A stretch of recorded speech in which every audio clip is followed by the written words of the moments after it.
Welcome to the Project with Sam and Lewis, the podcast that looks at projects throughout pop culture and history. I'm Sam. And I'm Lewis. And on today's episode, we're talking about the second episode of the Lazarus Project. Lazarus is back, baby. And we're back. We've had a short break there due to a couple of different reasons. Well, one reason really. Illness. And yeah, pretty much what you'd think it would be. COVID finally got my household. Yeah. And we had to take a week off. We were going to post about it and I didn't. So it's a surprise for you. But yeah, we're back. Took us quite a few takes to get that intro right, didn't it? Just one or two. Just one or two. We might put those at the end if any of them actually are funny to anyone else. Probably not. Probably not. No, it's just me forgetting how to say welcome, really, isn't it? Yeah. But, yeah, it's good to be back, isn't it? How are you, Lewis? Yeah, not bad. Shoulder's still been a problem. It's been like Yeah. 4.5 weeks now, but I think it's may have slightly improved. But I had a day off yesterday, which was lovely. Nice. Went for a nice swim in the sea, which is one of the great benefits of living in this city and during summertime. It is. It's nice to make use of it every now and then. I think we've all, the people that we kind of know, have spent more time at the beach and sea recently.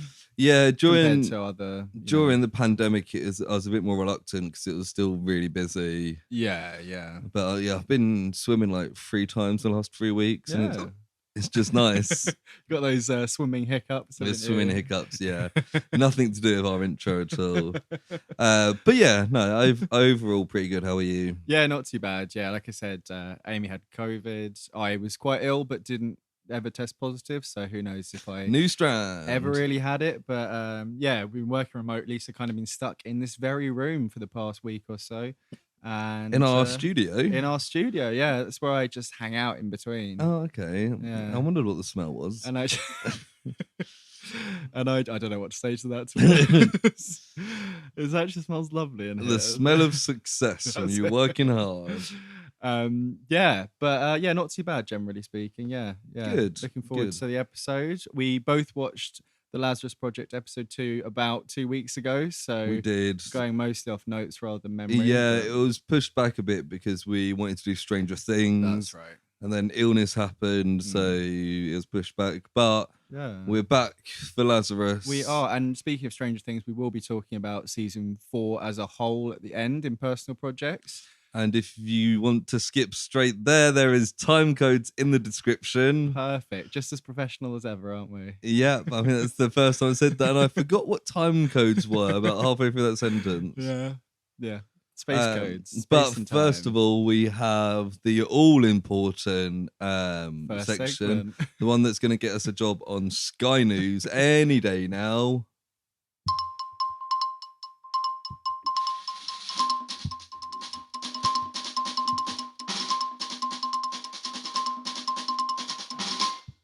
Project News. I thought that was going to be a really long one. Yeah, no, that was a shit one. That's a shame. I remember not to use that one in the future. I've just got the one bit of news today because Okay. I know we've got quite an extensive personal project. We do, yeah. As the listeners may not know, but we actually record Project News at the end of the episodes. You might not know because the seamless editing. Yeah. They actually just record everything in bits and I just put it together afterwards. Yeah, I just sit here splurting random sentences and Sam reorganizes them into a conversation. That's what the that's what the smell is. Lewis splurting in the studio. Yeah. There you go. Yes. And then the guy walks down the street. Sam, I think you put that one in the wrong place. Wow. And your reaction too, which was from next week's episode. Exactly. God, you guys do not know how confusing this is. It's just like a bit of a time loop situation. Isn't it? Oh. So the one bit of news I've got for this week is from Deadline. Okay, yeah, like Hollywood Reporter style website, isn't it? Yep. And it is on Hollywood stuff. There was a gap, and I thought that you wanted me to explain what Deadline was. So No, that was just me. Channing Tatum joins Apple's Project Artemis Stepping in for Chris Evans as Greg Berlanti comes on as director. So that was the one that was it Scarlett Johansson and Chris Evans originally. Yes. Yeah, see, I do remember something. I mean, some things. It's the one thing I remember. Chris Evans has stepped out by the seams of it. Scheduling conflicts. And who stepped in? Channing Tatum. Channing Tatum. Which will bring a very different vibe. I quite like Channing Tatum. Yeah. He's done more lots comedic, really, isn't he? Yeah. Although Chris Evans has got good comedic. Yeah, maybe it's value. a sign that this is going to be a comedic project. Yeah. I mean, Scarlett Johansson's quite funny as well. Yeah. She's not in a lot of kind of no comedies, but she can bring a little... Yeah. I mean, everyone in the MCU has got a bit of kind of comedic timing. They kind of have to, don't they? Yeah. But yeah, so Channing Tatum is stepping in, and Greg Berlanti is directing.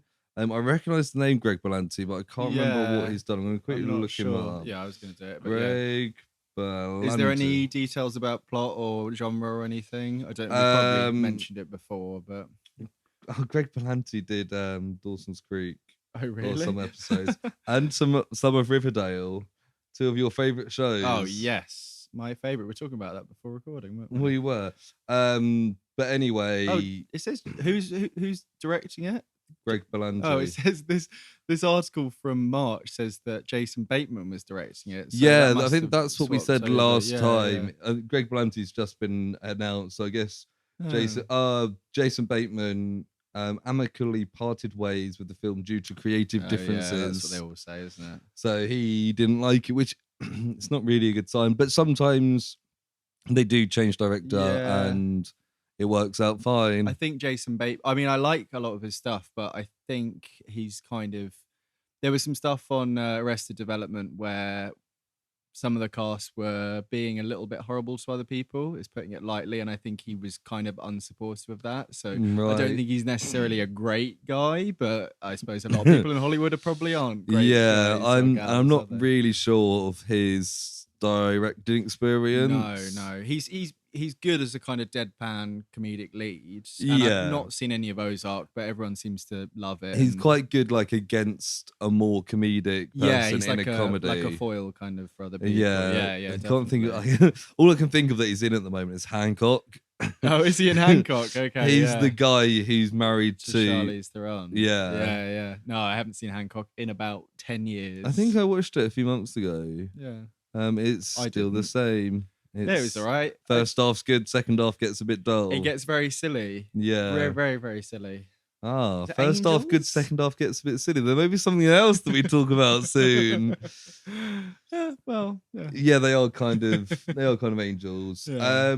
But yeah, the plot of the Artemis Project or Project Artemis is kept secret, but it is set in the time of the space race in the 60s. Right. And I think the Artemis program is a NASA thing because I feel like that popped up when I was just searching it just then. Okay, cool. So a nice little period piece. Yeah. It's really quite funny. Yeah. I feel like I haven't really... I think Channing Tatum... He had his kind of breakthrough as like the sexy man. The sexy man. And then kind of went more comedic. We actually watched, me and Amy watched She's the Man, and that's one of his earlier films. Oh, yeah. No, me and Christina watched that a while ago. Probably in his early 20s at that. Yeah. And he's much slimmer. Kind of came full circle of that with 21 Jump Street. Yeah, it's quite a similar... Yeah, although he's not really that funny in that. He has some kind of funny moments. He's scared of a more spider just like the dumb jock. Yeah. Which... He did a lot in his early career. The Artemis program is actually a future thing that's kind of ongoing, and they're looking to touch down on the lunar South Pole by 2025. So maybe it's a future period piece, or maybe not. Says the 60s. Maybe it's a time travel thing. Maybe like Fantastic. Imagine if they got a Fantastic Four style film out before. They go off and they come back in the present day or something. Yeah. But anyway, that is project news for the week. Beautiful. Which mean we can move on to the much anticipated episode 2 of the Lazarus Project. Yeah.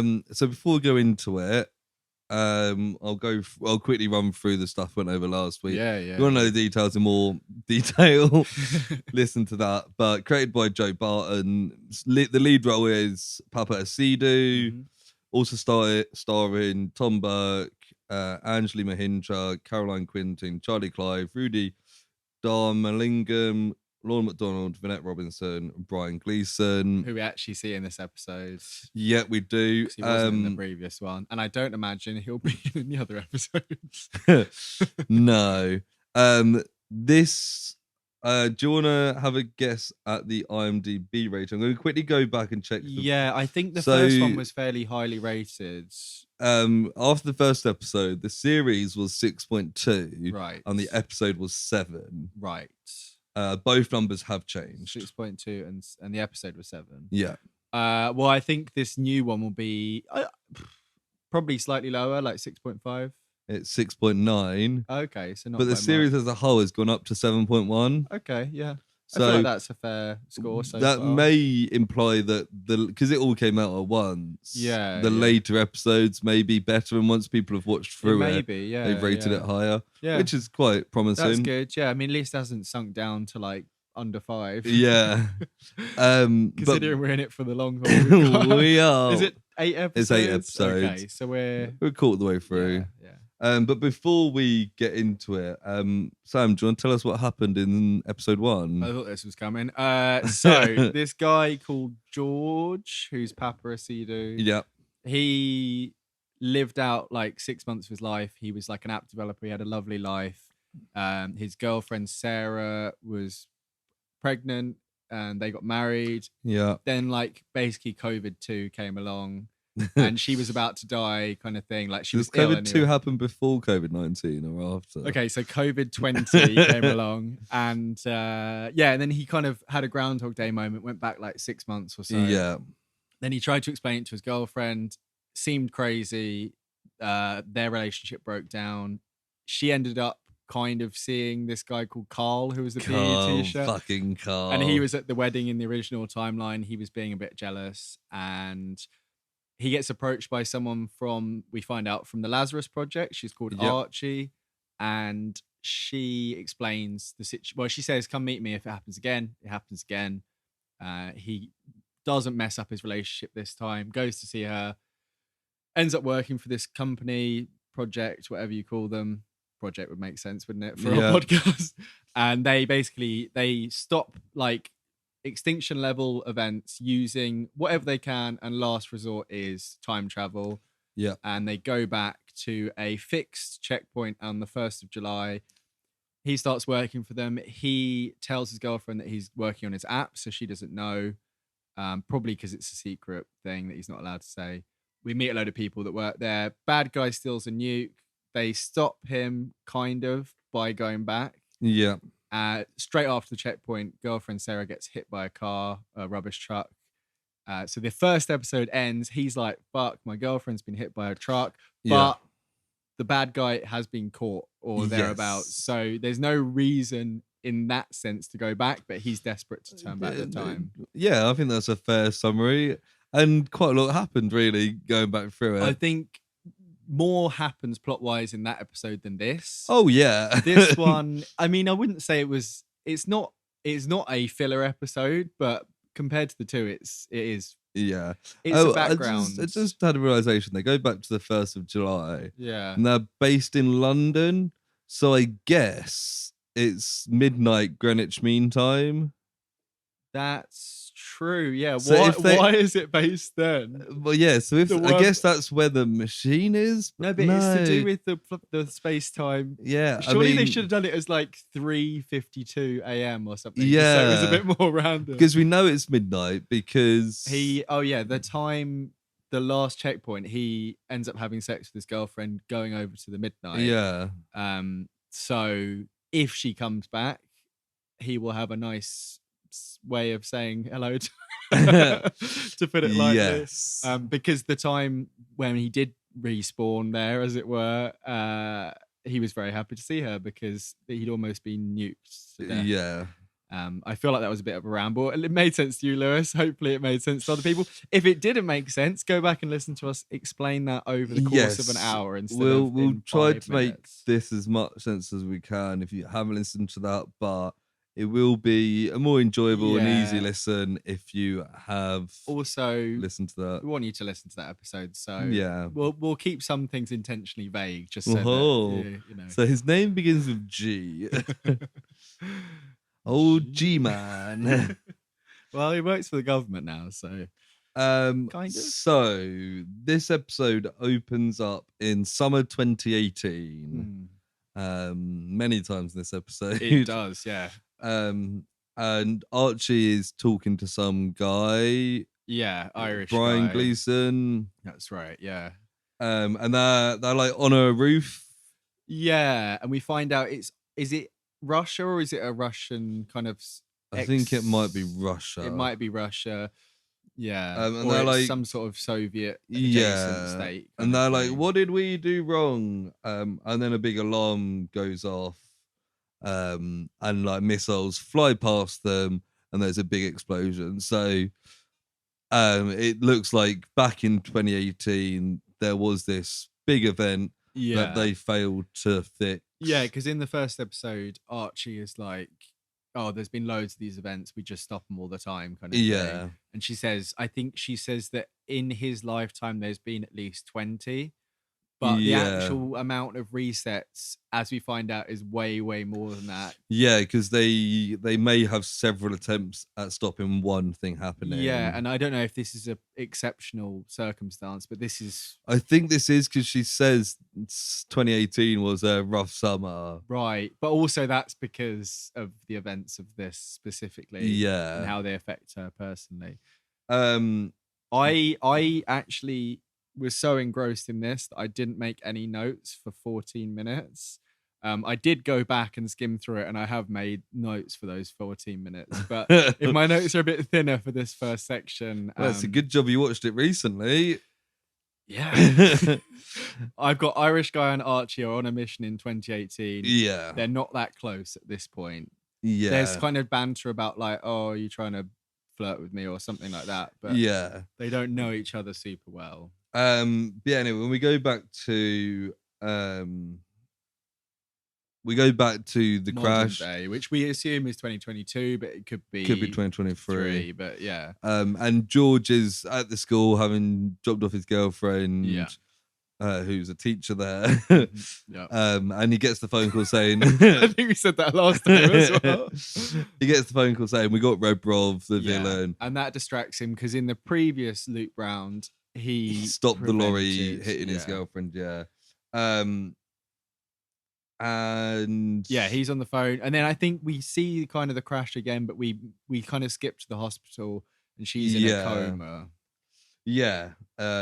So she's not instantly dead, but she's in serious condition. It's not kind of looking good. They're kind of like, oh, she might not wake up. Yeah, and Archie arrives and she's like, we've got Rebrov.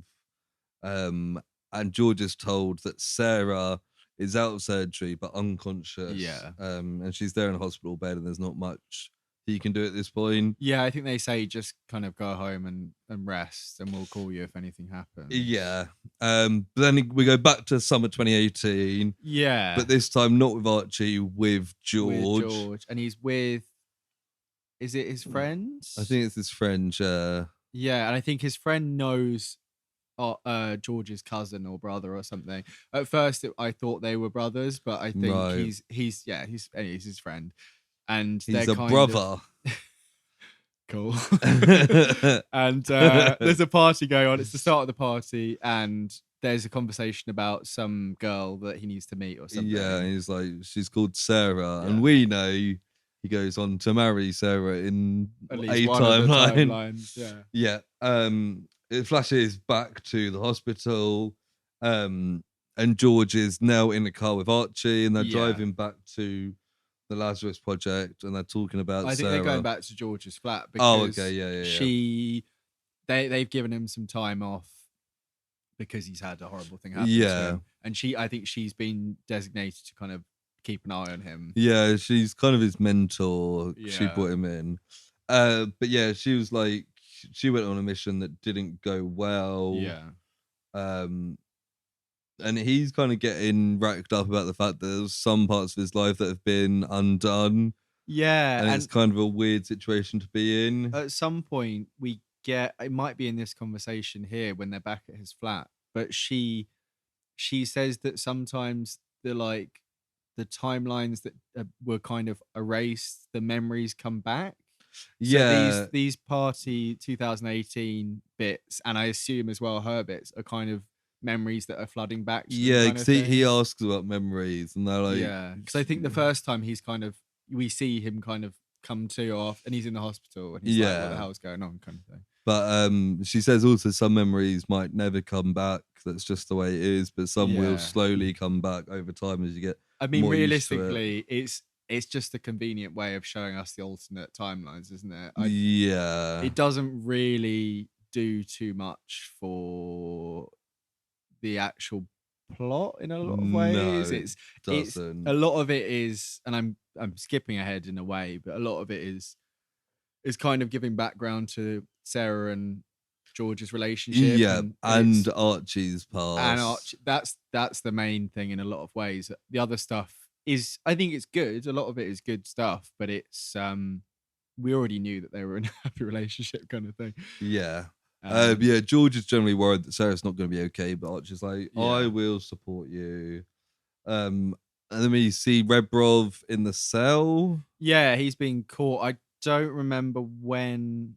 I think the bit when they actually have a conversation is a bit later, isn't it? Yeah. So I think we then go back to summer 2018. Yeah, because in the previous episode, it ended. They turned back time before I could turn back time as he blew up the nuke, and then they used his men to find him. Yeah. And then that was the call that they'd got him, wasn't it? Yeah.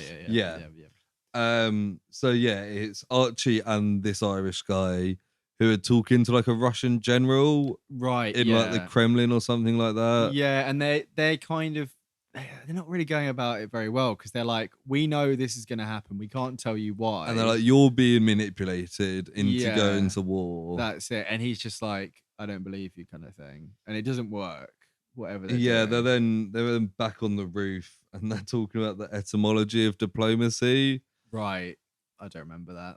Yeah, it's just a small talk. And they also talk. Is this the part where they talk about breaking up with their partners? Because they're both in relationships. And I think this is the point where they talk about it. Well, I've got it written down. Yeah, quite possibly. What's he called? What's the Irish guy called? I don't know what he's called. Brian Gleeson. Brian Gleeson. He's broken up with his girlfriend or boyfriend. I think we're just partner. Before the 1st of July. So that's set in stone. Whereas Archie waited until after. Which means, she has to do it. For her, she has to do it every time. I think she implied that she kind of did that on purpose. So that it gave her the second option, backup option. And we don't know. Yeah, it's a bit weird because we don't really know what's going on with these two. But I think by this point, they're just close and they both unhappy in their relationships. I don't think they've necessarily broken up with their partners for each other. No. He's just kind of like, oh, you should have done it before. You're a bit of a coward, kind of thing. Yeah. But they're also complaining, whenever we try and explain the end of the world, nobody listens. It's terrible. And then the missiles fly past them again. And I think the Irish guy says we should tell people we have time travel. And then she's like, that wouldn't work. And it would just cause extra problems and stuff like that. Yeah, and we keep seeing there's a neon sign in Cyrillic, and it's quite a cool little kind of scene. Yeah. Then we're back to Archie and George in the car. And there's quite a good discussion here. We've had bits like this in the first episode, but they talk about the kind of reasons to turn back time, and he's kind of arguing. Don't sing it again. He's kind of. It's because I've got it written down as turn back time. Yep. And they both got good arguments. I haven't written down what they are. But she's also Like, you don't need to go into work. And he's like, I really want to, because if I'm just at home, I'll just be moping around. Yeah. And they get to Lazarus. And he's remembered that he saw the Dane get shot. Yes. And it's like, that's weird. Yeah, because he sees him. Yeah, yeah. But he kind of says to him that he's only thinking about Sarah. And he was like, the only reason they came back was because he says to Archie, the only reason we came back is because the bomb. You died. Yeah. If the bomb didn't go off, you'd still be dead. He's kind of emphasizing. He's like, does that not kind of freak you out? Yeah, and she's just like, that's the deal we sign up for. Yeah, yeah. And to be honest, he did kind of get dragged into it without the full implications being made. He didn't even realize he was a field agent until like 2/3 through that episode. And she explains the perspective that, like, if they go back 9 months, that's loads of babies that haven't been born that could have changed the world. That's right. And he's like, yeah, but there'll be all these other babies. And she's like, well, yes and no. And there's an example of someone who worked on the team who got pregnant and then didn't get pregnant. Because it's kind of like Janet.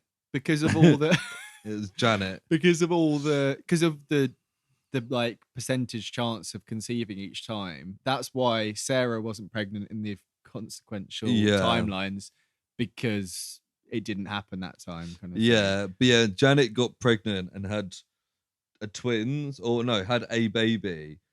But when she went back, she lost the baby. Right. And they said that, like, she then had later babies, but didn't have the same attachment to the child she'd lost. Okay, yeah. And it's just a bit fucked up. Yeah. So basically the conclusion is you can't go back to stop what happened to Sarah. The thing is, though, like, arguably maybe none of the team should have babies.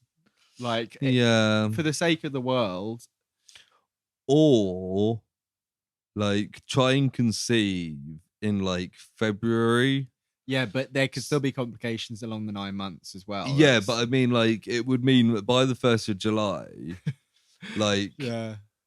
a lot of I think most miscarriages will happen in the first like 2 trimesters. But I think also it's just general family stuff, because they said in the first episode there's not many happy marriages. If you had a kid and then something happened to that kid, like or if your kid did really well, then you have to go back and I think generally they should have been more like look at him, be like, he's got a young girlfriend, they're in like a good part of their relationship, maybe.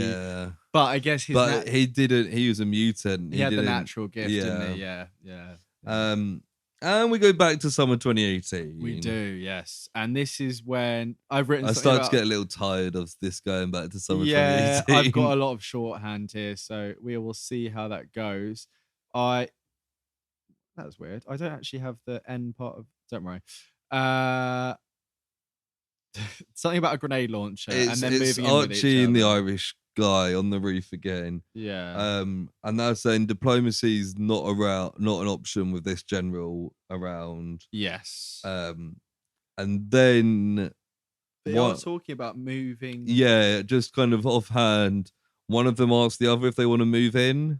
Yeah, so we're supposed to assume that they've had quite a few loops in between. Yeah, I mean, if this is summer 2018, if it's like June, this could be like their 4th year of working together closely. Yeah, that's essentially. It's kind of mad. Like, it's kind of mad. It's kind of mad. But it is. I was thinking about it because you think of time travel things generally speaking, and if the more you'd live, like Doctor Who companions or companions of the Doctor, they would be much older when they come back than when they started. Yeah, I've always thought about that. Unless, I mean, even if because a lot of them won't, they'll have time, they'll come back to the present day a little bit after they left. Having like travelled for like 9 months or something sometimes. But they probably say to their families, oh, I'm going to go travel, work for travel. But then they wouldn't be contactable. Sometimes, is it...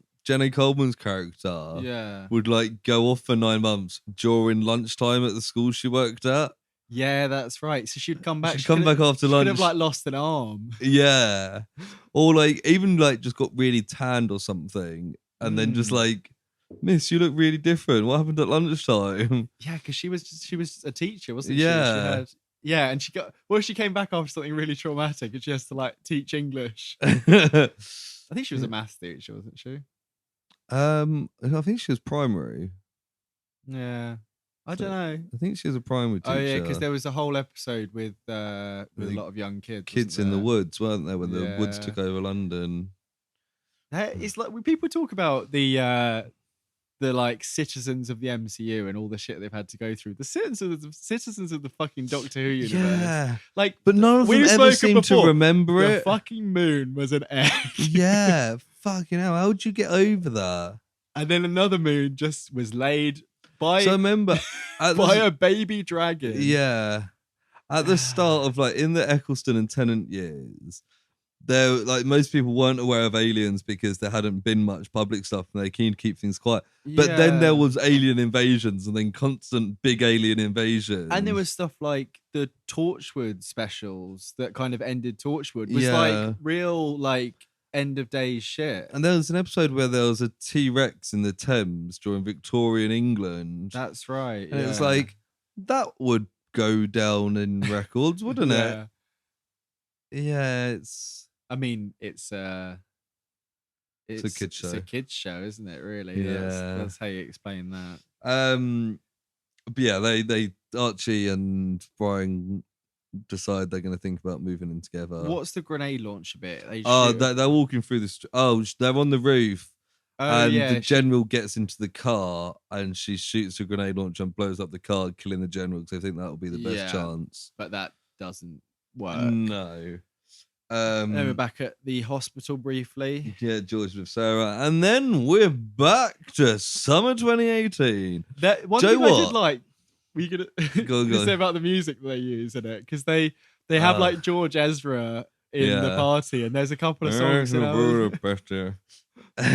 know what song that was. Budapest. Oh, the Budapest. 2018 was a fantastic summer. It was a great summer. Yeah, that goes down on record. It really. So I remember. I think. It doesn't hurt that there was only one summer after that before COVID. Yeah, but also that was the year I finished uni at like the start of June.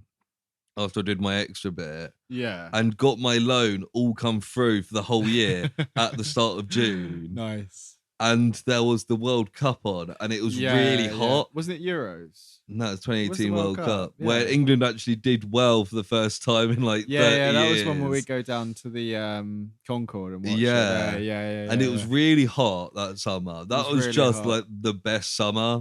I can see why they keep flashing back to it. I'm back on board. Yeah. Imagine like, so the 1st of July would have been during that World Cup. Yeah. In one of these instances, England won the World Cup.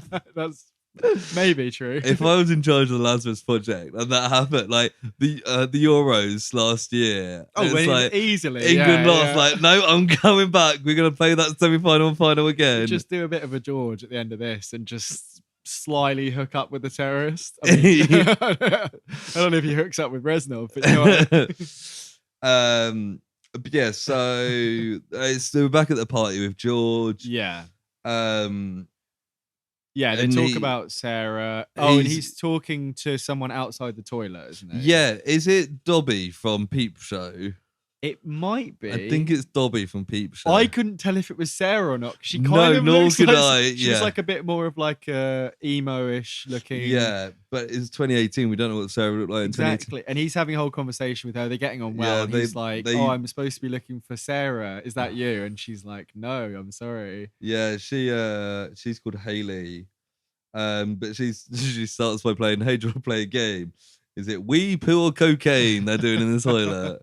That's a good game. I've never actually thought But about whilst he's talking to Hayley, Sarah does walk past. I've just Googled Lazarus Project to try and find out the actress's name.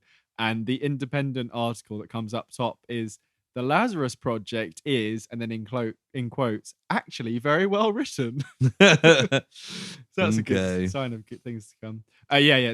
The Sarah that we know and love goes past. Yep, the tits for toast Sarah. Exactly, we love her.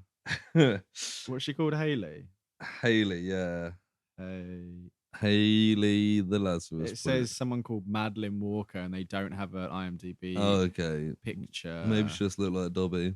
They've not been in much stuff though. To be fair, she plays a very, very small role in this. Yeah, but she was in something called Return of the Goat 2: New World Order. Ah, yes, in 2021, and then she was in Queens of Mystery, playing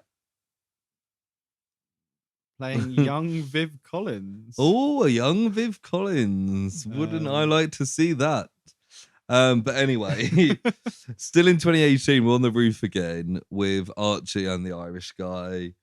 The goat man is back and he's out to get you. Are you fast enough to outride the legendary creature? Oh, God. Oh, there's a guy who looks like... Mads Mikkelsen's in it. Okay. He actually is Mads Mikkelsen. Wow. Okay, well, yeah. Continue. So I've got written down here. One of them says to the other on the roof, "Why don't you wait until we know you don't have to go back?" And I can't remember the context of that question. Let me just see. Move. Oh, now I've got move in talk.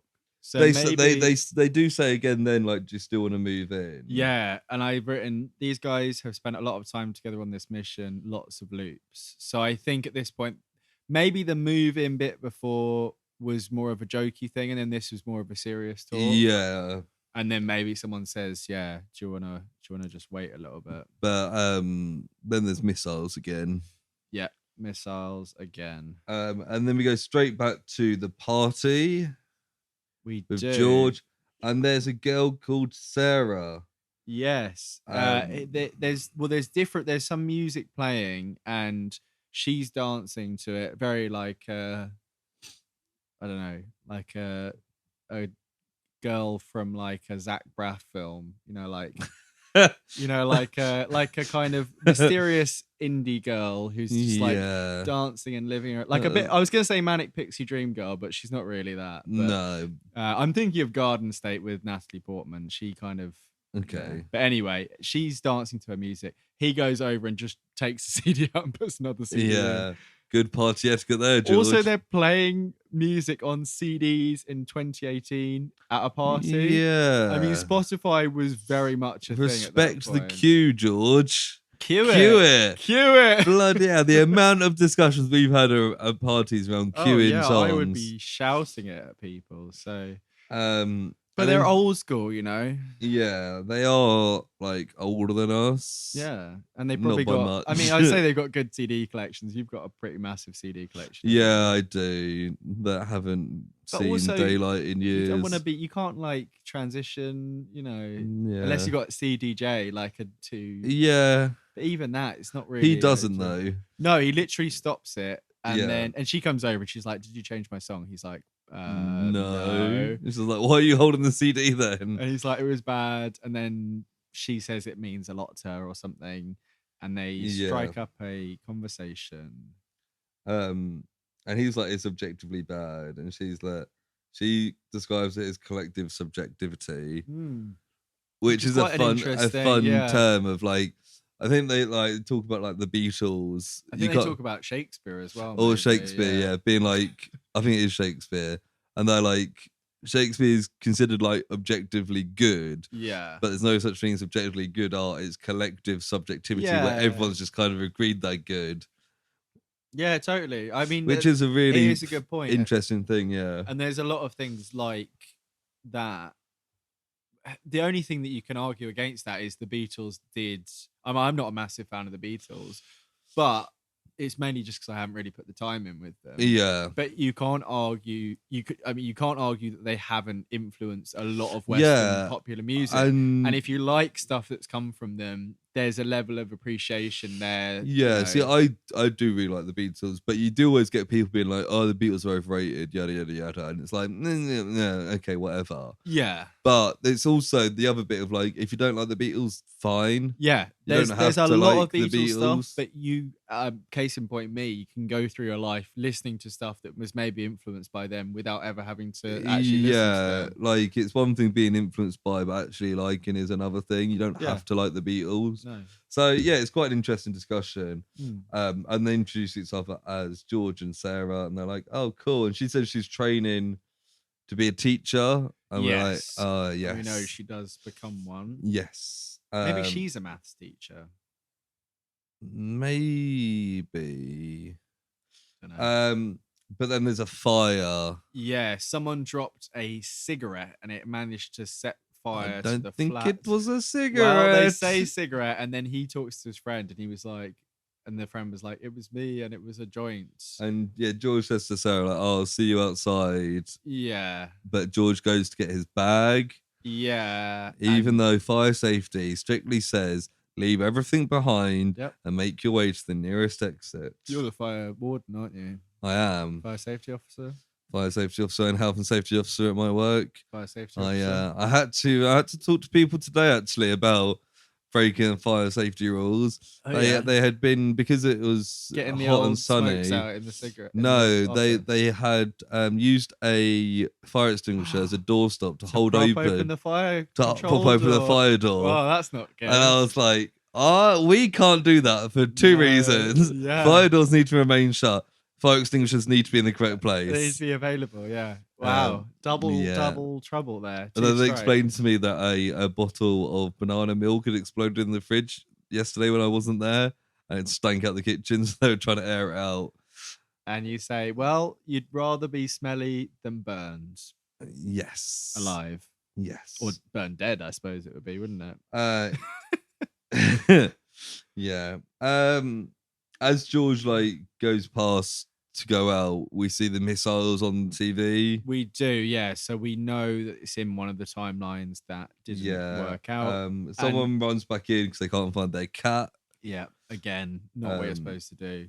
And then George sees Sarah go past in a cab with a group of friends, and he's like, I missed it. Yeah, so a lot of these, it's kind of showing us that there are lots of realities where both the Russian thing went south and they didn't end up meeting, or at least at the party. It's kind of it's also saying that they're like destiny isn't a thing in this universe. Like sometimes things happen, sometimes don't. Although when I'm skipping ahead, but I don't really care.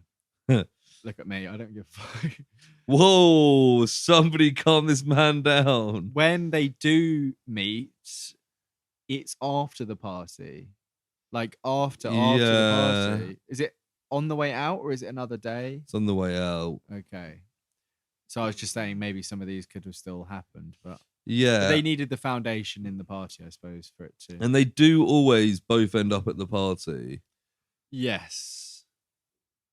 So yeah, but they may not necessarily always end up together, which is kind of the point. Yeah, and then we're back in the present. George is in the hospital and he's listening to the song that meant so much to her, and it's quite an emotional moment. And then Shiv is there, good old depressing Shiv, and he's like, "Do you want to fuck him up?" Yeah, I said at this point in my notes, I said to Google Docs. Do you have a voice to text? I think I actually do, but you know what? What's this button here? Join a call here or present this tab. No. He looks like a member of the Horrors. Do you know what I mean? Yeah. The two brothers in the Horrors look quite similar to Shiv. He's got kind of a dated look in a lot of ways. But yeah, he's very kind of nihilistic about the whole time loop thing. But he seems to be, well, the way it's portrayed here is that he's kind of a bit of a twisted guy, and he's like, we can't do anything about this, but we can get a bit of satisfaction from beating him up. He's like, get in the car, and he's like, he pushed your missus in front of a truck, get revenge. And then he says, he references the talk that Archie gave about one baby every 4 seconds, and George is like, it's 4 babies every 1 second, and he's like, fuck, that's even worse. But he's like, let's go fuck him up. Yeah, and they drive to Carl's place and they're outside, and Shiv's like, we know people in law enforcement, you won't get in trouble for this. Yeah. Like, you can do whatever you want. And George is kind of like, it won't fix reluctant. It's done what it's done. And Shiv's kind of like, like it was kind of a a learning moment, wasn't it? Really? Shiv's like, this is the best I can offer. I also feel like Shiv probably would have gone along with it anyway. Yeah. He was kind of like, I've been told to kind of reinforce this message to you, but also I'm happy to see a PE teacher be beat. He probably didn't like PE teachers. Look at him. No, but he's also like, this guy's a bad dude. Let's beat him up. I mean, he didn't mean to kill her. I mean, but push her. He did did someone in front of a truck. If she dies, it's manslaughter. Yeah, and he's gonna go to prison for that if she dies. I feel he could go to prison anyway. Yeah, and I feel like that would be like the right thing, you know. Yeah, but I don't know if I would feel better if I beat him to. I feel like I'd probably feel guilty about it afterwards. Yeah, but we're not violent people. I think Shiv is. Yeah. Oh, yeah. Because we find out a bit more about him in a bit, don't we? He was the first Lazarus Project member to torture one of their. Oh yes, he was captives. But before that, we are back to 2018. Yeah. And Archie and Brian Gleason are like in the middle of a shootout. Yeah, they're in cover and they're talking about flats. They're planning on like what sort of place they want to get together. Yeah, I think they at one point they're like, should we save up for a house or just get a flat? Yeah. The thing is, you think they would make a decent wage, but who's paying them? Well, they're made up. Is it a government program? I think it's a government-backed program, but it's intergovernmental, international. So it's like an MI5 thing, maybe. Like you'd think with all the funding, they'd be able to allot. Like I don't know, soldiers and stuff don't get paid that much. No, but there's not many of these guys. Well, when they have like the SWAT team and stuff, there's like a load of extra. But that dudes. could just be a SWAT team. Just one lot, yeah. And they may not necessarily work for Lazarus. They might have like agents dotted around and stuff as well. Yeah, but they might just use like a police SWAT team. Yeah, true. Yeah, because they don't have to tell them anything about the other stuff, do they? Yeah, fair. But it's like she gets shot in this shootout. She does, and it turns out that it's a ricochet off a fire extinguisher. Funnily enough. Yeah. For a second then I was like, when did I talk about fire extinguisher? Oh literally time loops. Yeah. I mean, that one was in the right place, so Archie probably would have been happy if that had been used. But she wakes up in bed with the guy that she's broken up with several times now. Yeah, and we see him and she kind of gets up and works called her. Yeah, and she talks to Irish man and she's like, what happened? And he's like, oh, it was a ricochet. Yeah. And then he just says like, oh, the rest of it didn't work out.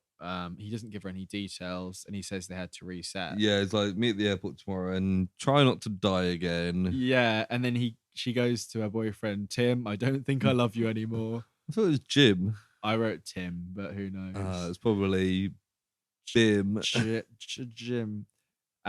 And I thought that was an incredibly harsh way of doing it, considering she'd woken up in the middle of the night.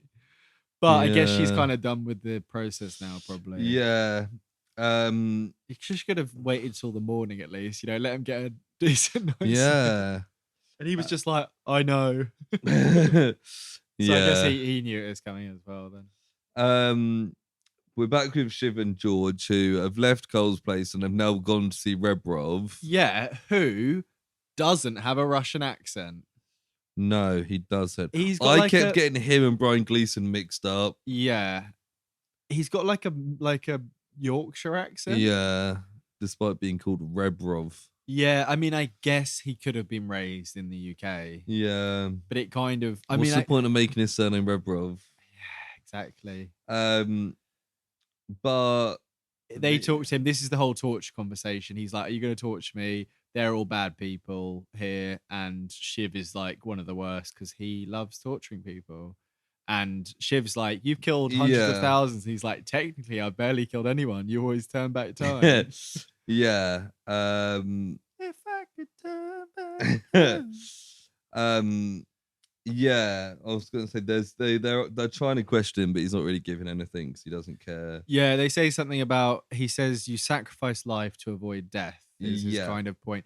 He basically disagrees with the whole He says thing. Lazarus people aren't special, but they still play God. Yeah. Which is a fair point. They are just a bunch of people. Yeah, there is the question of who gave them the right to do it. And he's like, the human race's time up was long ago. We just won't let go. But the thing is, like, that's just a very cold way of looking at it, isn't it? There's different timelines and it's been fine. Each time there is a good ending. And it's also like, it doesn't give you've got nothing, no one's got anything to gain by letting that happen. So just you're also not losing out by this happening. He's I mean, we might find out that he's got some other tragedy coming along.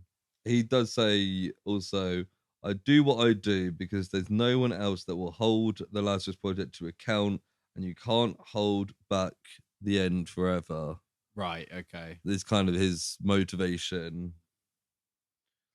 Yeah, and where are we here? They leave. We go back to the 2018 mission. Archie's on a plane with a bad guy who hates this other guy called Zuma. I don't remember that at all. Is that when they basically decide they're going to do like a coup d'etat, don't they? Yeah, they want to start a coup. Yeah, and they talk about putting fascists in charge to avoid World War III. Yeah. They kind of have a bit of a debate about it. Like, all we need is a well-placed arrest and assassination, and the coup takes care of itself. Right. But then the guy they've set to lead the coup gets shot. Yeah, they're just like at the rally, just like standing like two people back from and the this front. Guy's like giving off some like racist, sexist thing. And Archie, an Indian woman, is just standing there in the middle of this crowd, and I was like, Or even the fact that like they don't want to be tied to this, they're just there in the audience, rather than on the rooftop where they always are. And she definitely doesn't stand out amongst these white Russian men. But then there's missiles again. We kind of get here it's a montage. It's a montage. So my notes down. I've got missiles, party, throws up next to Sarah, coup quashed, missiles, man shit, party, missiles, man has a shit. I don't know. Gym, missiles, party, missiles, party, missiles. Right. So effectively, there's lots of clips. There's lots of failures of George meeting Sarah successfully. Yeah. I think the one where he throws up, I think he has a load of the joint that his friend's smoking. Yeah. Then he throws up on the floor or on Sarah maybe. And the coup just keeps going wrong basically. And eventually the Irish guy, Brian Gleason, reveals that the plans did work after she died. Yeah. Because the head of security was the key, and he was killed at some point after she died, but he turned back time to save her. And like Cher would do. And she says, I'd give my life for this project. And I've written, same. I wouldn't. No, I wouldn't really. But it's a nice sentiment, isn't it? Yeah. And he says, like, any version of this future without you in isn't worth saving, which is a very romantic prospect. But she's kind of just like, this isn't the agreed thing. Yeah, like, you're way too serious about this. I mean, like you say, they might have been together for 4 years at this point. Yeah, well, there's the amount of times we've seen missiles. I wrote down missiles there, like 1, 2, 3, 4, 7 times. So it's between like 4 and 10 years. But we've already seen. Yeah, but we don't know when the missiles are. They could be. They could be 2 months. But they've reset like 10 times at least. Yeah. So it could be like 10 years they've been together. It could be like a year. Probably closer to like 2 years. Between. Well, if it's in summer, if it's like a month. Yeah, it'll be like we June don't to know August. We don't know when the missiles are, do we? But it's at the party with. Yeah. I think because they spend. Oh yeah, sorry, yeah. So a lot June is when. Wait, June is summer. Summer 2018. I think because we see clips of them like trying different things and setting up coups, I think it's June because then they've got like a whole year to do all that stuff. Yeah. So I think it's been like 10 years they've been together. And then it's straight after the loop is when George and Sarah's thing is happening. Yeah. So they're in like July. Do you reckon? What thing? Their party. The party. No, I think that's also in June. Well, it could be anywhere. Well, no, Does it say June? No, I just reckon says summer. But the party and the missiles happen at the same time, don't they? Right, of course. Yeah. So they've lived a whole year. And because they would have had to plan out the coup and get that ball rolling and everything, it couldn't have happened in like July or August because that's not enough time. Is it? Yeah, that's true. Yeah. Oh, summer could still be August. End of August. Could be end of August. Yeah, it just seems less likely than June. Yeah, I mean it's intentionally vague, isn't it? Yeah. But, no, it's interesting. But yeah, then we see George. But that's what I mean. If it was end of August, that's just over a year. That's 2 months, yeah. So it's just over a year. Yeah. Oh well, if it's been 10 times, it's nearly 2 years. So it's between 2 still years a significant amount of time. Yeah, absolutely. Yeah. But yeah, then we see George leaving the party and he's waiting at the bus stop. Yeah, so I wrote like he didn't meet her at the party, but then he then bumps into her. Afterwards. And they have like a nice kind of meet cute. Yeah, thing. She's like, I feel like I've met you before. Yeah. Imagine if she had the gift as well. She just wasn't saying anything about it. Yeah. And this is also being cut with the Irish guy who's called Ross. Turns out I wrote down right at the end. Who's walking into like a fancy Russian restaurant with a grenade. So he in all the other ones, they put that on the car of the security guy or the general or whatever. No, normally it was the general's car. And they'd set that off and kill him as she did with the grenade launcher. This time he pretends to do it, but he doesn't do it. And then he walks into the restaurant with it. Yeah. And then he suicide bombs, basically, doesn't he? Yeah. And she's like standing outside, seeing it all. And she's like devastated, understandably. But she is committed to her kind of perspective on the turn back timing. Yeah. And so, yeah, she doesn't turn back time because... well, we get a little bit before that, don't we? Actually, back to the hospital. Yeah, George arrives at the hospital with Shiv, and Sarah's dead. Yeah, he's got the news. She has passed away. I've written she died, and then 6 question marks afterwards because I wasn't 100% sure what was happening. Yeah, that is 6. And and then we cut to Archie in the 2018 timeline.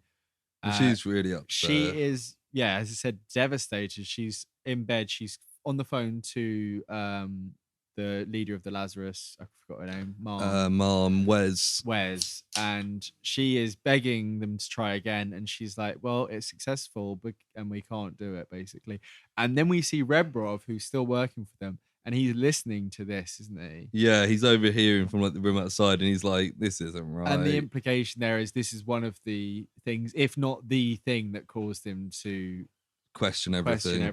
It's his Anakin Skywalker kind of moment of like, yeah. We'll be talking about that a little bit later, won't we? I was trying to think of a specific thing that happens in the prequels, but Anakin's like, maybe the Jedi aren't so good. I was thinking more like villain origins, like it's his ace chemicals, or it's his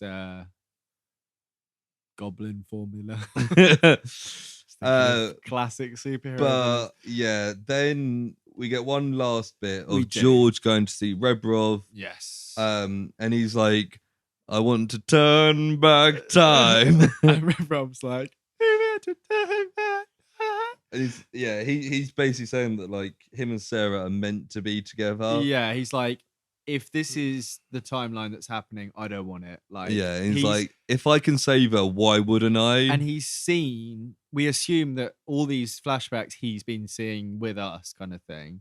So he's seen that there are multiple timelines, and he's like, if there's all these other ones, there's only one that we're together. So it's kind of work, or there's at least, it's worth kind of saving this one because it's precious to him. Kind of. Yeah, thing. this is the keeper.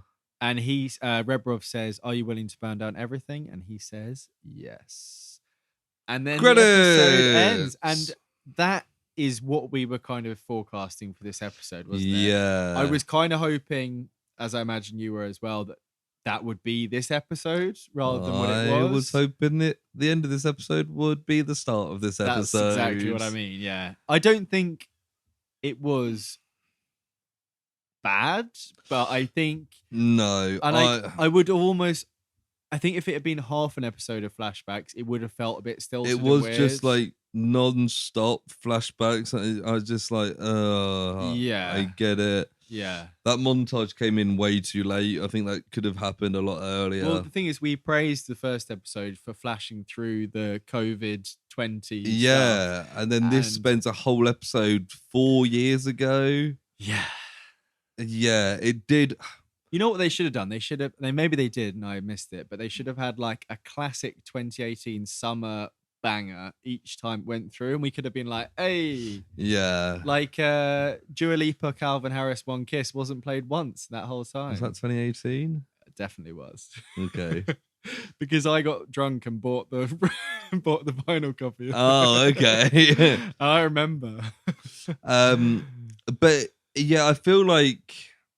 I don't want to say filler, but it was an episode that was more suited to like a 4 or 5. Episode 4 or 5. But because they want to get George into that position, they've put it as episode 2. And I appreciate that because it puts him in a interesting position. Yeah. And it makes me, like the last episode did, it makes me intrigued as to where this is going next. Yeah, I think I imagine to keep the dynamics that they've set up with the project and with the team, he'll probably help him escape and because they made point that there's no cameras in the detainment place because of torture. They don't want a record of it. I imagine that he'll do something, but like he'll let him go. Yeah. And he won't take the blame for it. And then it will kind of eat at him, and maybe they'll get close to a...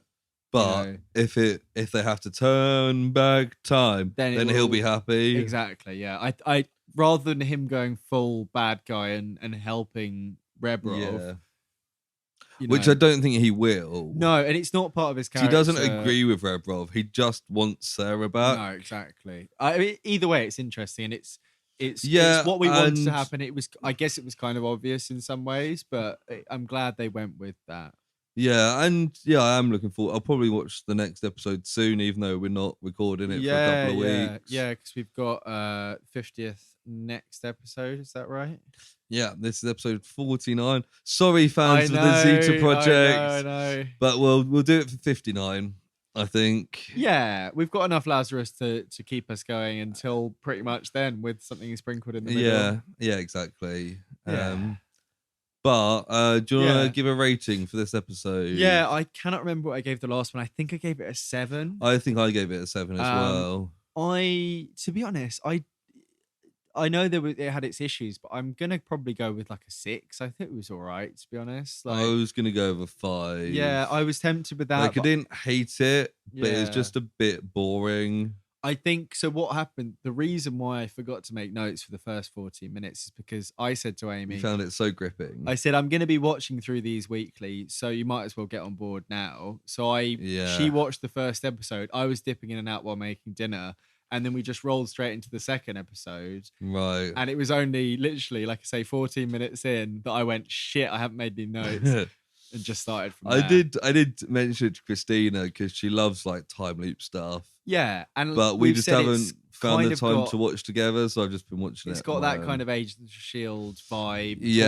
Torchwood. Not, I wouldn't say as good as either of those. Well, it's too early to tell. Yeah, but so far it's not as Yeah, it's not as cheesy. No, and there's something quite fun about that, isn't there? Yeah. I keep seeing news about what's she called, Chloe Bennett in new MCU projects. Really? Yeah, I think it's all hearsay. I'd love that though. But that's a lot. Marvel do that a lot. They put out rumors to see the public response. I mean, I follow her on Instagram. She's not posted anything about films or anything or any projects. And I know she's probably. I'd be so happy if they brought I know her she's in. probably, but also at the same time, can you imagine like she wouldn't ever be able to get away from that role, but also it's the MCU and like it's quids in for everyone in the MCU. For like an actress of her stature, she was like 20, 21 when she started. For an actress of her stature, being linked to a major Marvel 5'6", being linked to a major Marvel character isn't a bad thing. Like obviously, like huge actors like your Robert Downey Jr. I thought you just pronounced Hugh Jackman in a funny way. Chris Hemsworth have done other things because they're massive now. Yeah, and Chris Hemsworth is massive now. But like kind of smaller actors will be known for that role, and it's better than not being known for anything. Oh, absolutely, yeah. And we've spoken about this probably 2-3 episodes ago, but the Powerpuff Girls pilot didn't work out for her. And I know she's been in other stuff. She was in that Yeti film that was like a Pixar, Disney, whatever. No, voice role, wasn't it? Not Pixar, actually, because I think probably would have watched it. Oh, yeah, and DreamWorks probably. DreamWorks, that's it, yeah. But yeah, I think also there was the photos, I think I said, of her hanging out with Simu Lee. So, that's cool. You know, maybe there's something there. She was the first Asian Marvel superhero. Yeah. And as we've said, Black Bolt coming back just leaves the door open for everyone, doesn't it? Really? Yeah. Oh, God. I saw those people who were genuinely surprised that John Krasinski is probably not going to be Mr. Fantastic. It's like, no, like that was... Look at who he was alongside. None of those people... Like Patrick Stewart isn't going to play the MCU Xavier. No, the only person is the Captain Marvel in that. But even her, she's dead now in that time. Like, and like it's got Captain Britain, and in the MCU universe, it's Captain America. Yeah. And Mordo is Doctor Strange in our MCU. Yeah. Like, did you hear about the Black Bolt's the only one who's the same character in both universes, and even that show was almost non-canon at this point. Yeah, that's the. Yeah, I mean, there's Agents of S.H.I.E.L.D. and then there's Inhumans. Yeah, you never finished it, did you? No, I only watched the first 2 episodes. They were the best for me, episodes. They were. God, that series was. That might be the worst TV show I've ever watched in its entirety. I would like to watch it at some point. It's on Disney Plus. I know it's available. It's not. That's not the issue there. No. Yeah. Inhuman. I think it's weird. Like in another timeline. Okay, back to the topic. There we go. Weirdly enough, in another timeline, about 5 years ago, Sony would have released another Spider-Man film, and we'd be going to cinema to watch the Inhumans film. Yeah, because Inhumans was a film. Vin Diesel was rumored to be Black Bolt. Was he? Yeah, he was like on the. And then he became Black Adam instead. No, that's Dwayne the Rock Johnson. Oh yeah. Vin Diesel, voice of Groot, and Dominic Toretto in the Fast and Furious franchise. But I actually saw something recently about apparently there was a planned Raimi Spider-Man versus Amazing Spider-Man film, and that got scrapped. It was very early stages, but it got scrapped before Sony made the deal with Marvel. I remember reading a thing of around 2005, 2006. It might have been Eccleston Doctor Who or Tennant Doctor Who. Right. There were serious talks about a Doctor Who Star Trek spin-off, or crossover, because that would have been just around the time that Star Trek Enterprise was finishing. Yeah. But which means they could have done anything. But like, can you imagine just like David Tennant turning up next to like Patrick Stewart? That would have been like such an insane crossover. Yeah. And I don't think there's anything in either universes that necessarily contradict each other.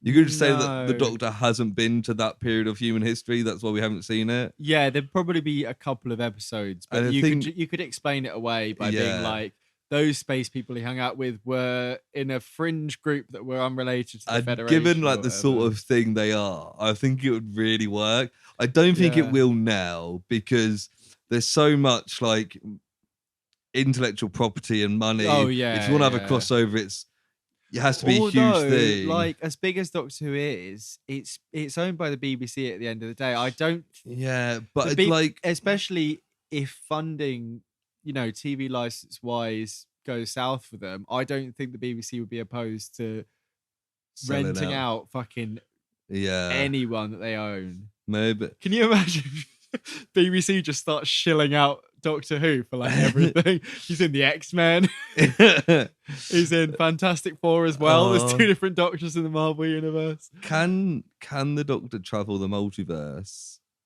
I think you could. I don't think, because it's time and space. Yeah, but there's things like the pocket dimensions with the Gallifrey and stuff like that. There's enough like leeway there. I don't think they've ever talked about a multiverse. Although there is. There's the episode Turn Left where Donna doesn't meet the Doctor. Yeah. And the Doctor dies. But there's also the human David Tennant with Rose is in like a pocket dimension. Yeah. And that's like that is a multiverse, isn't it? Yeah. Stuff, because there's the whole touching the wall situation. Yeah. Yeah. I don't know the wording, but he mentions that she's in another dimension. Yeah.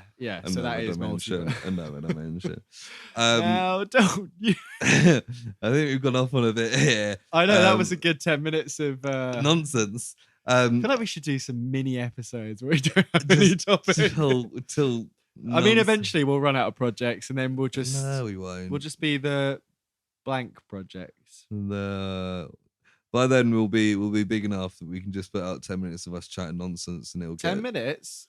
Yeah, it'll get an hour. Come on, it'll get 1 million downloads in a day. What's that guy doing? But anyway, I think now it is time for personal projects. This feels strangely personal. Projects. So, what have you been watching after we listened to that fantastic little clip? We've got a couple of big things we'll get into, but before that, anything else you want to briefly skim over?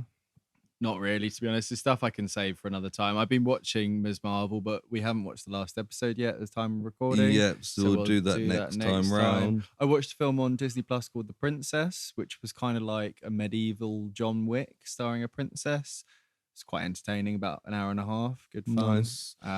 Reading some comics, but I'll talk about them another time. What about yourself? I watched She's One of the Boys. I'll go into that more detail in a couple of weeks when I've watched it through all. But one thing I was going to talk about was on Monday, so a week ago at time of release, I went to see England women play during the Euros. Oh, nice. It's the European Championships at the moment, hosted in England. Yeah. And England were playing against Norway at the Amex. Oh, cool. So I was like, let's go to that. Yeah. Set to be a tough game. I think England are ranked 8th in the world. We were playing against Norway, who are 11th in the world. So set up for a tight game. Yeah. And then England won 8-0. Wow. So it was like, what the fuck am I witnessing here? It was just like, it was really, like, the atmosphere was really good. Yeah. There was a few Mexican waves that were good fun. You should see more Mexican waves. Yeah. I was there with my nephew as well, who, as a 6-year-old, very much enjoyed it. I'm sure, yeah. But yeah, fucking 8-0. It's like a record biggest win ever in the European Championships for women. Oh, okay, wow. And because it's 2 fairly even teams, it was set to be a tight game, and then just completely smashed them. I saw Norway's biggest ever win was beating England 8-0 in the year 2000. Yeah.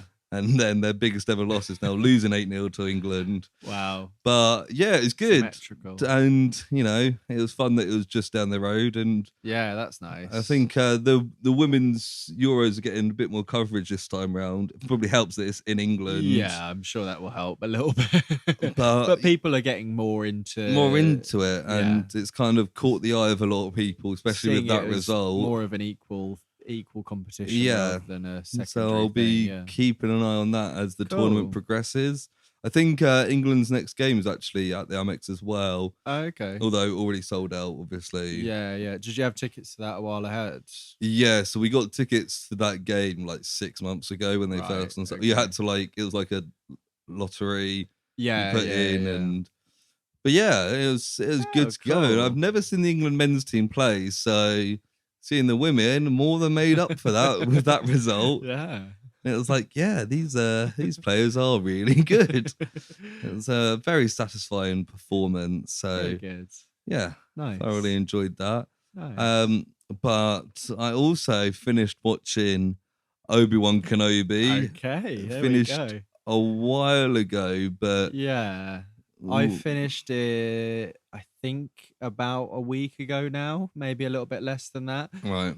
We've spoken little bits here and there. I watched the last episode fairly recently, as in sometime in the last week. So it's kind of freshest in my memory, but I think the last two or so we haven't talked about. But I suppose talk about it overall more than anything. Yeah, I think it started off okay and I was kind of into it, but I think it ended really strongly. I'd agree, yeah. I think the second last episode, I'd just come back from Glastonbury, wasn't fully focused on it, to be honest. It was more, I wouldn't say on in the background, but not as memorable. But I think from reactions and from plot points, it was a big episode. There was some great stuff in there. Yeah. Revelations with, was it Reva? Reva, yeah. Reva, as we suspected, she was one of the younglings from the intro. Yeah. And she was kind of on a revenge mission. I like that they didn't make her like fully good. She was still bad, but just set on revenge. I've seen comparisons with Kylo Ren in a lot of ways. Her name is Reva, which is the first four letters of revenge. One thing that I thought was really funny is that the Grand Inquisitor comes back and goes, "Oh, you didn't kill me, and my revenge and my kind of grudge against you kept me going." And then they all just leave her stabbed on the floor, and surprise, surprise, her revenge keeps her going. Yeah. I know that's very Star Wars, isn't it? Yeah. It's not really, yeah. But I thought I did really feel the Vader Obi-Wan stuff really stood out as really fantastic. It was a great fight. It was a little bit more over the top than I was expecting, but I think it's a better fight than the Revenge of the Sith one. Like, a lot of that is quite... I don't know, I love that fight. Like, it's great, but I think the fight itself is quite over the top, and it's very prequel era, whereas this is a nice in-between, and it's... Which makes sense in timeline and stuff. Yeah, it's got the kind of... It was closer to like a sequel trilogy, like the fight with Rey and Kylo Ren, where it's very kind of visceral, and the lighting was very similar, and it was very... And the conversation was fantastic. The half mask off Vader was perfect. Was great. The lighting on that as well, when he's like, it's blue and "You red. didn't kill Anakin Skywalker, I did." Very good. And the lighting changing, and he's like, "And now I'm gonna..." So his face is blue when he says that, which may be him freeing Obi-Wan of any guilt. And he's like, "And now..." And one bit that there's a few bits in that really filled in plot holes that the prequels caused in the original trilogy. Okay, one thing somebody at work pointed out was that like Hayden Christensen sounds nothing like James Earl Jones. But they had bits in that where the voice was switching between the two, where you could hear him out the mask and in. So it's a clear decision, kind of. And it's obviously the mask that's creating the James Earl Jones voice. And in a lot of ways, he is taking on a persona in a lot of ways, isn't he? Yeah. And then just, I guess, fully going into it kind of after. And there's two bits in the fight in A New Hope that people have always questioned. Right. One is Obi-Wan calling him Darth. Yes. Which is a title, doesn't it? But it's as a reaction of him saying, "I'm not Anakin Skywalker, I'm Darth Vader." Yeah. And him responding by like, "Okay, Darth." Yeah. And then proceeds to call him Darth for the next 10 years. I saw one thing that's like, real respect for Obi-Wan for hearing that and not dead naming Anakin for the next 10 years. Like, fair play to him. He's respecting his choice of name change. Like, he's decided he's not Anakin anymore. He's now Darth Vader. Even calling him Darth rather than Vader is because he full well knows that is a title, but it's kind of a mocking way of doing it as well, isn't it? It's a fake title that you got from betrayal. Yeah. And the other thing is the line where in A New Hope, where Darth Vader says, "When we last met, you were the master and I was but the apprentice." Yes. And that is mentioned in this, that Darth Vader still refers to Obi-Wan as his master. Yes, yeah. And then from that fight, he's then and because the no last longer time the apprentice. In this series we saw them fight, Darth had the upper hand and dragged him through the fire with that amazing scene where he's kind of giving him his medicine kind of thing. And if that had been the last time they fought, it wouldn't have made sense with that line. So he needed to get the upper hand on him and leave. And the fact that he just leaves him as well. He doesn't want to kill him. Yeah, because he's not just in it to proving a point almost. Yeah, exactly. And I saw some discussion. Apparently, in an early cut, they had Darth Vader winning the fight. Right. Okay. I put it this way because it really shows, and which is prominent in A New Hope and kind of in stuff between, that Darth Vader's biggest weakness is Obi-Wan, not as a fighter but as a person. Yeah. And it's prominent in this that he is clearly the stronger, more talented fighter. Yeah. But his weakness is Obi-Wan. And even because he's got so much emotion behind even it. the final bit with the Emperor where he's like, I'm going after him. The Emperor's like, no, you're not. And he's like, okay, yes, boss, kind of thing. Yeah. It's like, if he was left unchecked, he would have just spent the next however long just going after him. And then in the original trilogy, he transfers that obsession almost to Luke. Yes, yeah. Once Obi-Wan's One dead. thing that I think I missed in that previous episode, which was 5, was it? It was 6 episodes overall, yeah. Episode 5. How was it that Raver knew about Luke? Was it from the Owen Lars stuff in the early part, or I think it was because Vader still doesn't know that Luke's on Tatooine. I think she because I think it's because I think it's because she was a youngling. She knew that Obi-Wan was close with Bail Organa, right? So figured out Leia through that, and then was also like. But they didn't know twins wasn't a public thing. That's the only bit I never. No. It's Camille Nanjiani's character dropped something that was a picture of Luke that really? Obi-Wan gave him some stuff to hold whilst he thought of the Inquisitors. hold this evidence here. And it might have been a picture, but it was something that led to Luke that Camille Nanjiani left behind by mistake. Yeah, he would have made the connection. Would have made the connection with Owen Lars because she had the confrontation with him before. Yeah, and the kid's called Luke Skywalker. That's the main thing, really, isn't it? Yeah. But I thought that bit was interesting because it fleshes out Owen and Aunt Beru as well. I thought they were really good. Because they're not just like... They're not just farmers. They're not just farmers, and they do see him as their child. Yeah. And it really cements that, which is really think nice. it really helps almost build up to their relationship in A New Hope, where they are just essentially his parents. They have the typical teenager parent arguments, but they clearly really care about him. Yeah, and I mean they have raised him since he as if he is their own from when he was a baby. There's a comment in A New Hope where Uncle Owen's like, he's too much like his father. Yeah.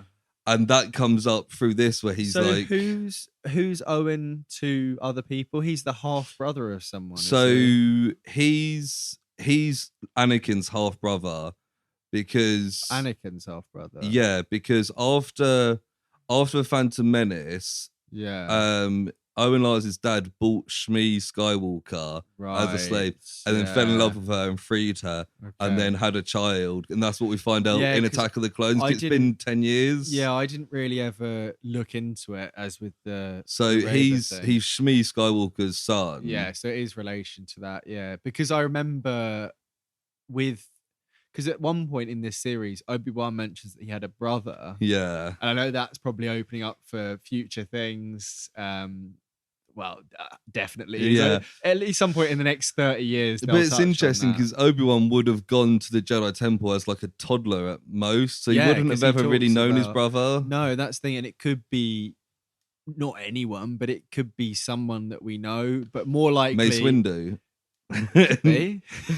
Yeah, but then we've also in the Clone Wars, it does suggest that Obi-Wan doesn't always follow the Jedi code because he falls in love and nearly leaves the Jedi for a woman. So there may well be someone. So he could have gone and hung out with his brother a few times because they could be a kid hanging around as well. Oh, they could, but yeah, he could have. He's an emotional man, gone and hung out with his brother, even though it's against the Jedi thing. And one of the things, pretty much the very final thing is what a lot of people expected. Qui-Gon Jinn turns up. Yes. And some people seem to be a bit confused by the wording that I've been here the whole time. I think some people thought he was literally waiting in that spot the whole time. God. It was like, you're dense if you think that. No, he's been following around Obi-Wan and waiting for Obi-Wan to get the power. Which made sense, and I really like that. And I I think part of me was thinking that he might be in it more, but I like the use of it. I think that's all we needed. And I think that you've read some of the Star Wars comics. Apparently, his outfit towards the end with the goggles is based on a look from a Obi Wan run of comics. Oh really? I've read an Obi Wan comic. I might have looked over it, but there is some time between now and other stuff, and I think comics and stuff might fill that in. It makes sense to have that Liam Neeson cameo because in A New Hope, Obi-Wan has the power to come back as a Force ghost. Yeah. At the end of Revenge of the Sith, Yoda's like, "Hey, here's this power you could learn." Yeah. So we know at some point in those 19 years, he learns that power. Yeah. So over the next 9 years, and Yoda says that Qui-Gon discovered that power. Yeah. So at some point, he's gonna meet Qui-Gon and learn that power. So Yoda was probably chatting with Qui-Gon for the whole time, basically. Yeah, probably. Yeah. That's interesting, yeah. I thought it was nice to see Liam Neeson back. Didn't really he was probably looked a bit older, but he couldn't really He tell. did look older, I did notice. And I was like, he shouldn't, in universe, but no. I mean, he does. In the original cut, it was just some old guy as Anakin, wasn't it? In Empire. Well, it was the guy who's him at the end of Return of the Jedi. I was going to say Sebastian Stan, but it's not. Sebastian Shaw plays Anakin in Return of the Jedi, and he's Return of the Jedi. Yeah. Return of the Jedi. Yes, yeah. And he is who? What?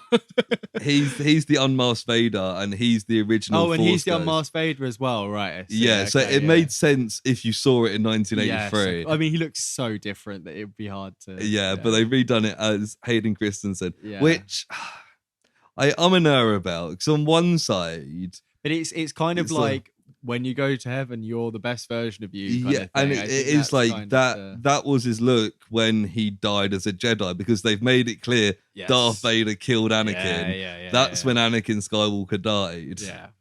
So no, I like it, and I wouldn't be surprised if lots of these things are kind of retconned at some point in that way. Did you see the Taika Waititi thing with Natalie Portman? Yeah, he was like, oh, after working with her on Love and Thunder, he really wanted her for his Star Wars film. And then he realised she was Padme in 3 films. She's been in 3 films. It just goes to show that maybe Taika Waititi isn't a massive Star Wars fan. Yeah. I don't think that's a bad thing. I think it's quite nice to get someone who's got a fresh perspective. I'm still not fully sure on the Taika Waititi Star Wars. Well, I mean, in about 15 minutes we'll be talking about our Love and Thunder thoughts. Yeah, but for the listeners, that's already happened. Time travel, just like we said. Oh, we turned back time. The other thing that finished recently. Yes, I actually have some notes on this, which is worth talking about because it's the conclusion of last episode when we talked about Stranger Things 4. What did you think of the conclusion of Stranger Things? I thought that it was good. Okay. I thought that last episode, the 2.5 hour long extravaganza, was for the most part really well paced, and I don't really remember what happened in the one before that, to be honest. But you had a couple to watch and you kind of rounded it off. I pretty much, after we recorded that episode, watched the last 2 pretty quickly after. But I thought, I was expecting.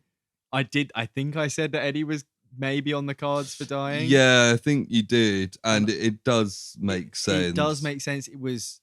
Although I've seen some theories he's going to come back. Okay, so we talked on our episode last week, week before last, about how the Dungeons and Dragons game they play predicts the events of the episode, and you've probably seen this online. But in that, they talk about how the character that they thought had killed Vecna had been revived as a puppet of sorts, which leads into the song that he plays, Master of Puppets. As well. And it's like a vampire. Kez, as a vampire, I think it is. In Dungeons and Dragons lore, got killed by bats. Yes. Came back and was controlled by Vecna, then turned on Vecna and killed Vecna. And eventually kills him. And we talked about how, I think you said that Christina had been like, the next villain needs to be one of them that has turned. I think even if that's not the case, the fact that everyone has loved Eddie so much, they probably will write that into I it. did see one person kind of almost debunking that theory, though. Yeah. He's saying that, like, although they name them Dungeons and Dragons characters, they're not Dungeons and Dragons characters. Vecna is different to Vecna in the game in various ways. But they do like to follow certain plot bits. The forecasting is pretty... But they argued, like, having someone that was controlled by Vecna and then turn back and kill Vecna could also be Will. It could be. That could be right. And I mean, I think Will is going to have a big part in absolutely. season 5. I think Will be set to do that. Will hasn't really done much since season 2. No, he hasn't. And the way that this season he painted a nice picture. The other thing is the dragon that he painted, the 3-headed dragon. Yeah. That apparently reflects the biggest bad of Dungeons and Dragons lore. Right. So it may be that Vecna either creates some sort of big dragon for them to fight or becomes some sort of, because I do think, as much as I like the makeup and I liked Vecna, I do think he kind of looks like a tubby Freddy Krueger a little bit. Yeah. Joe, the Freddy Krueger references are very obvious. We said on pod when I was going through the cast, Jamie Campbell Bower plays Vecna. I didn't want to tell you this. And we were like going through and you were like, the orderly's there, the doctor guy. And I was like, you don't realise this is the same guy. And then literally the next episode, I went back and watched and I was like, wait a minute. That's Jamie Campbell Bower. And so I figured out the orderly. And then we see Henry. And I hadn't figured out that he was Henry and grew up to be the orderly. Yeah, and I'd seen a lot of stuff about him in his makeup and stuff. So as soon as he turns up, I'm like, well, they've either done the dual role thing, which isn't uncommon in things, or, and it's the fact that he went into the Upside Down, he was hit by the lightning and he changed to someone else, I think does set the precedent for Eddie to be changed in some way. Yeah. What did you think about the idea that Vecna is the Mind Flayer and is the bad guy overall? Yeah, I'm still not sure, but it was a bit spectre-y, if you know what I mean. The indie band from the UK? No, the James Bond film where it was like it turns out this villain was actually behind all the others, which I'm never really a huge fan of. Because in my mind, it was like this Upside Down thing was this thing that had been here for forever and it had been this evil entity and there was an evil thing there and but it turns out that like 20 years before he went into a yellow world and he was evil and he turned it into a red world. But the Upside Down was already there because he saw a Demogorgon. But the Demogorgon was just walking around like aimlessly. Yeah. And he was the one who made it the way it was. And the black smoke spider was just him making a shape? Yeah. Or he kind of took over an entity that was there. I'm sure we'll get answers, but it did feel a little bit like, oh shit, we need someone for them to beat up. And rather than him being the second in charge, he's going to be the bad guy. It wasn't awful, but it felt a little bit like rushed to me. I don't want to make a definitive opinion on it until season 5. No. One thing that I did when I got to the finale that I messaged you about straight away. Oh, yeah. It took you to the final episode to realise that Eddie's uncle was from Agents of S.H.I.E.L.D. What's he called? I forgot what he's called. Enoch from Agents of S.H.I.E.L.D. I was just like, wait a minute. I thought that guy was familiar. We've talked about Enoch multiple times on the podcast. I fucking love Enoch. Yeah. One other thing. That whole bit with Dustin, there was emotions coming out of me from my eyes. And Dustin is one of my favourite characters. And Max, when you see that process happening, and you're like, are they going to stop it in time? Yeah. And you think, right, they've stopped it. Maybe she's blind, but she's fucked up. She's in a and coma. then before that even, she kind of just starts fading away and you're like, shit. Yeah. And then 11 goes into her mind at the end and it's just like blank. So I guess they've got to go. Well, they said that like Vecna steals like the soul and thoughts of people. And he had to do the fourth one to open the thing. So maybe Max's body's there and... Do you think it's kind of silly that the people of Hawkins still don't know that there's something going on? Yeah, it's a little dumb. Like the portals opened, but nothing came out but there's just this huge red crack in a cross across Hawkins. Oh, this is the worst earthquake ever. Eddie Munson. Yeah. I mean, it built hype well, and if there is a time skip, it'll be great if they do skip 2 years, 1 year, and shit has kind of gone south more so. Well, it may just be Vecna like recovering, and rebuilding, and that was actually telegraphed by the opening that Vecna's not really dead. That was that could be enough for them to kind of check that off. I think one last thing is that Eddie playing Master of Puppets on top of a trailer in the Upside Down is one of the coolest things I've seen on TV. It was very cool. I saw some things of like there'd been a couple of clips in the trailer of him playing notes. People figured out. I saw some people theorize it was like the final countdown, but then someone was like, "No, if it's the final countdown, his fingers wouldn't be here. It's Master of Puppets." Like slight changes, And the fact that we spoke about before pod that Master of Puppets came out like 2 or 3 weeks before this. So Eddie's just like a guitar hero. And he also has a tattoo of puppet strings going down. So either he got that after or it's just like fake. He also has a tattoo of bats on his arm as well. So it's like the whole thing is kind of leading up to that.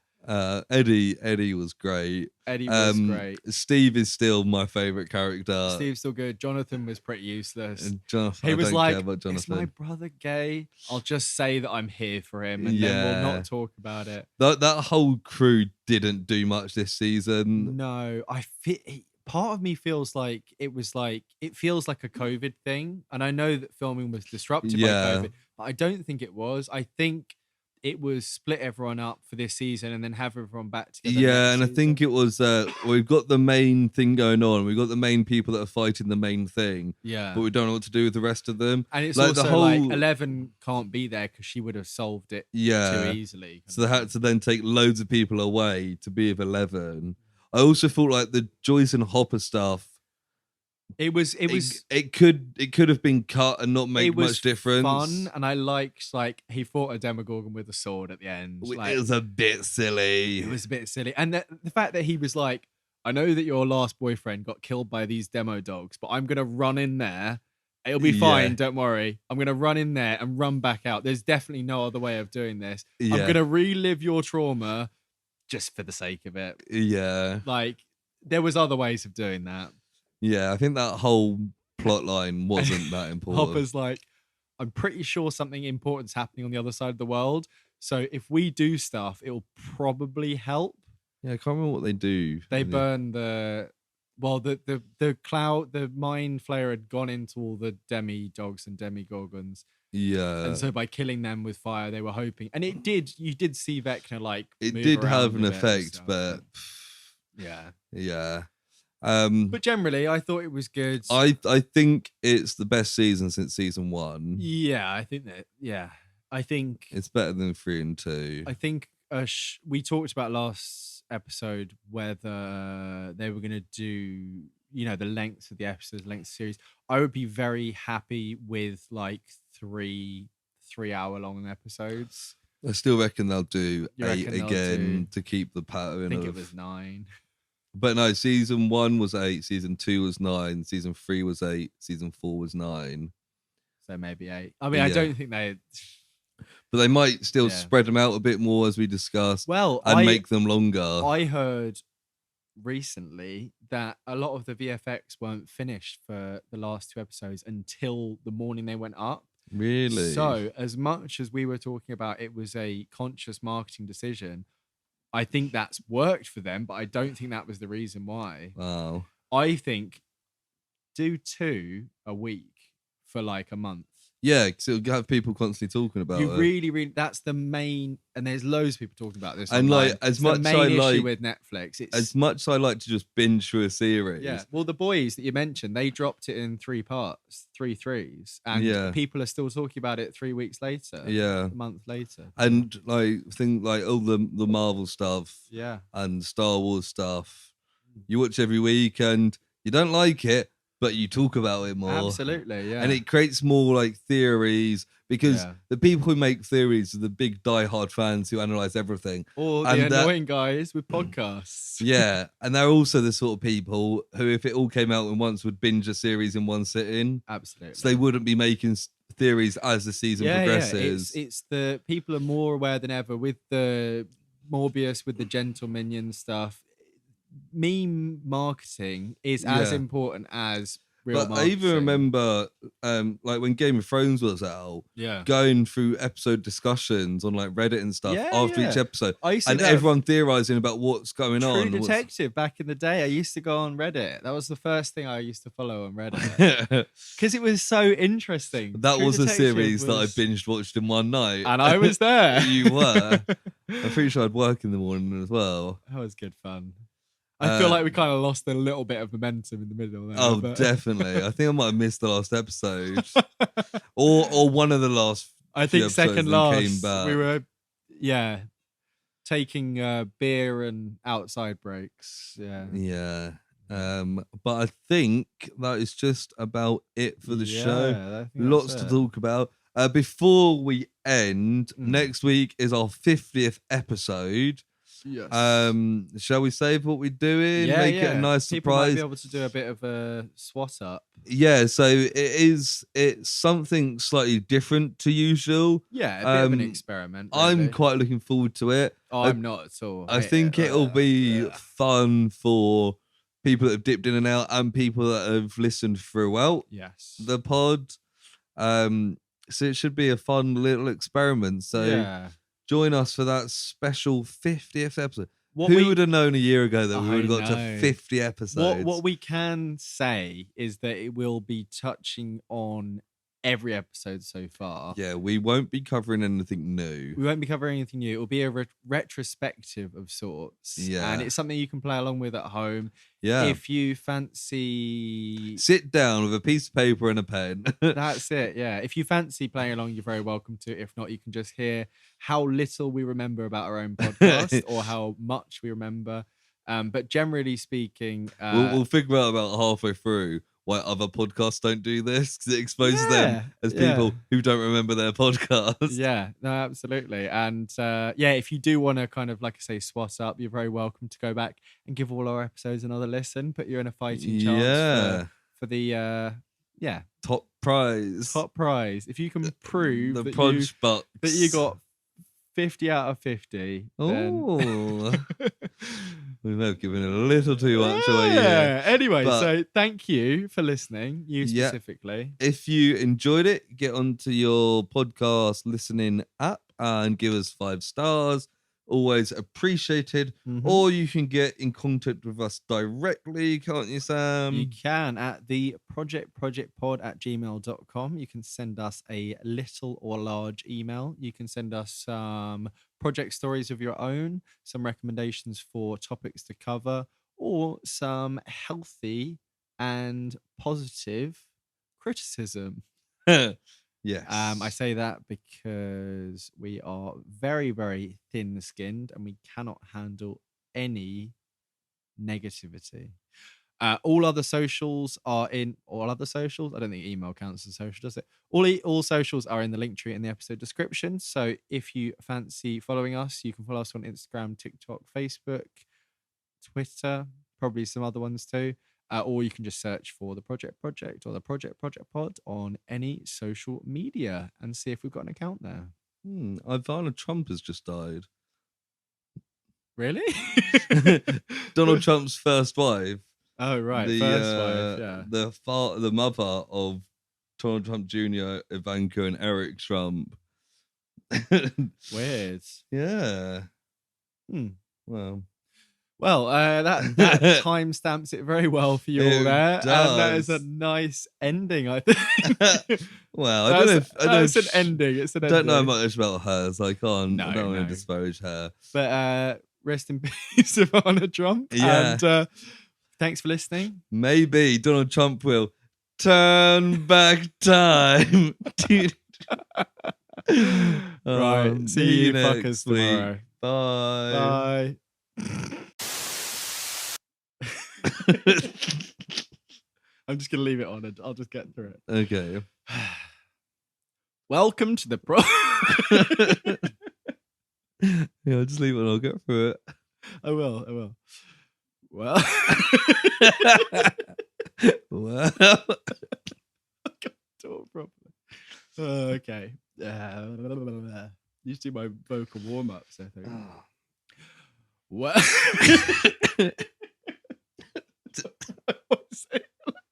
Okay.